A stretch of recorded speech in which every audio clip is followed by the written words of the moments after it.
आज आपण number system मधलं हे एक्झाम्पल पाहणार आहोत जे की MBA मध्ये 2000च्या MBA मध्ये विचारलं होतं.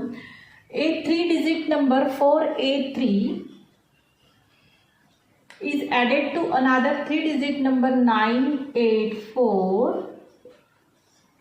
to give 4 digit number 13B7. Then which 13B7 which is divisible by 11, then A plus B is equal to किती. तर आपल्याला 13B7 is divisible by 11 हे दिलेलं आहे. 13B7 is divisible by 11.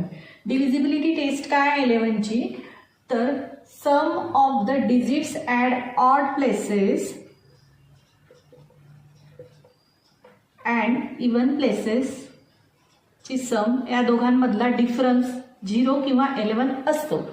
तर इथे येईल 10 minus B minus 1 is equal to 0. 10 minus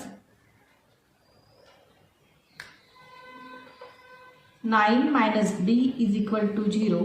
then 9 is equal to B, म्हणजेच बीची व्हॅल्यू आली आपली 9.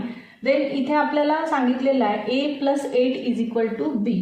त्यामध्ये किंमत हे बीची व्हॅल्यू टाकली तर आपली एची व्हॅल्यू येईल, म्हणजेच A plus 8 is equal to बी.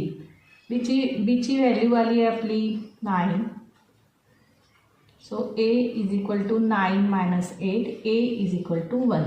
तर आपल्याला विचारलं आहे A plus B is equal to किती, तर Aची व्हॅल्यू आहे 1 अँड बीची व्हॅल्यू आहे 9, म्हणजेच आपला ॲन्सर येईल 10.